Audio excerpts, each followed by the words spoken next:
Hello students, मैं पूजा यादव और आज हम साइंस प्रस्तावना के कुछ क्वेश्चन होंगे। पहला क्वेश्चन है, सर्दियों में हम कैसे वस्त्र पहनते हैं? तो इसका उत्तर क्या होगा? हम कैसे वस्त्र पहनते हैं? गरम।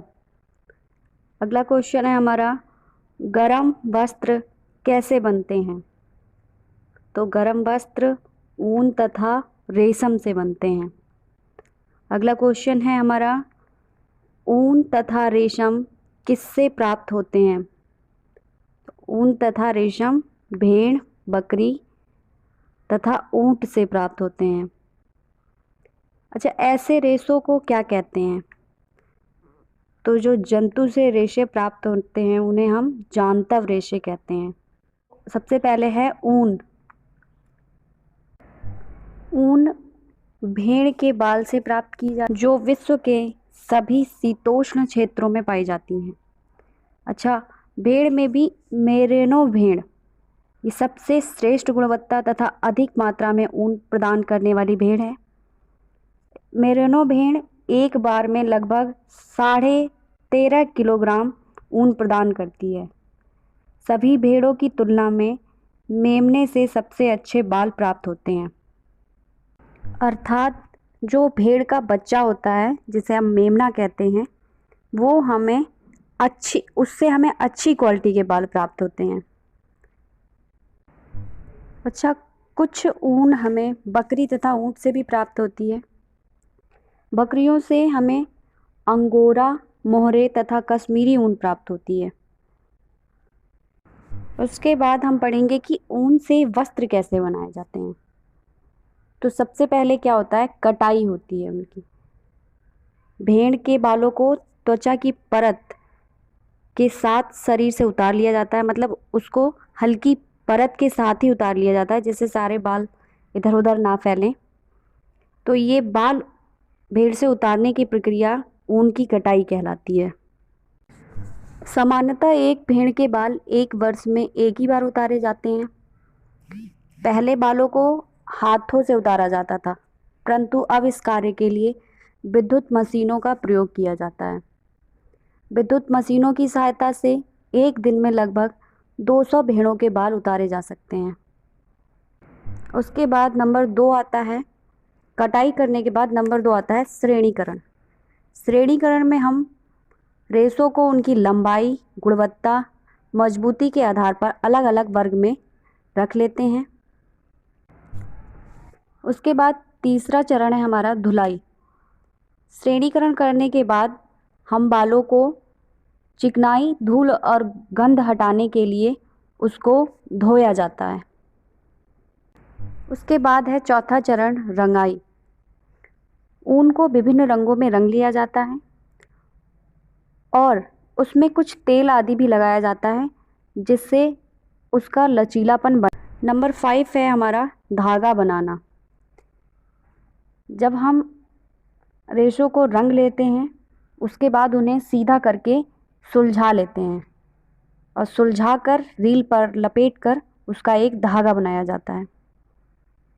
नंबर 6 है बुनाई। धागा तैयार हो जाने के बाद इससे कंबल, दरी, गलीचे आदि वस्त्र बुन लिए जाते हैं। यदि बुनाई सघन होती है तो कपड़ा मजबूत बनता है और अगर बुनाई विरल होती है तो कपड़ा हल्का तथा कमज़ोर बनता है। अगला टॉपिक है ऊन के प्रकार। ऊन को 3 भागों में बांटा गया है। नंबर 1 शुद्ध ऊन।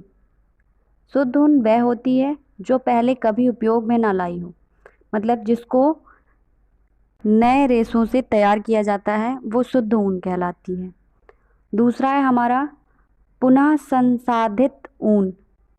वह ऊन जो बुनी जा चुकी है परंतु उसके पश्चात उसके उत्पाद को बेचा ना गया हो, अर्थात वह कपड़े जिन्हें बुना तो गया लेकिन उपयोग में नहीं लाया गया, फिर उन्हें पुनः काता जाता है और उनसे नई ऊन तैयार की जाती है। जैसे कि अगर कोई डिज़ाइन पुराना हो जाता है तो उसको फिर से नई डिज़ाइन बनाने के लिए पुनः काटा जाता है और उसके बाद उसका नया कोई भी उत्पाद तैयार कर लिया जाता है। नंबर 3 है हमारा पुनः प्रयुक्त ऊन। वह ऊन जिसको उपयोग में लाया जाता है और दोबारा उसको काटा जाता है, उसके बाद उससे नया कोई उत्पाद बनाया जाता है, तो वह ऊन पुनः प्रयुक्त ऊन कहलाती है। नया टॉपिक है हमारा रेशम। कहा जाता है कि 4000 वर्ष पूर्व रेशम की खोज चीन में हुई थी, लेकिन 300 ईस्वी तक केवल चीन के ही व्यक्ति रेशम को बनाना जानते थे। उसके बाद जापानियों ने इसकी गोपनीयता की खोज की और फिर अब भारतीयों ने भी रेशम बनाना सीख लिया है। रेशम भी एक जांतव रेशा होता है जो एक प्रकार के कीट से तैयार होता है, जिसे रेशम कीट कहते हैं। रेशम से बने वस्त्र अपनी चमक तथा रेशमी प्रकृति के लिए जाने जाते हैं। रेशम के रेशे मजबूत, लचीले तथा इतने चिकने होते हैं कि उन पर धूल आदि भी नहीं चिपकती। रेशम का स्रोत। रेशम का स्रोत रेशम कीट होता है, परंतु आजकल कृत्रिम तरीके से भी रेशम तैयार किया जाता है। नेक्स्ट है हमारा रेशम से वस्त्र। रेशम से किस प्रकार वस्त्र बनाए जाते हैं, हम इस बारे में अध्ययन करेंगे।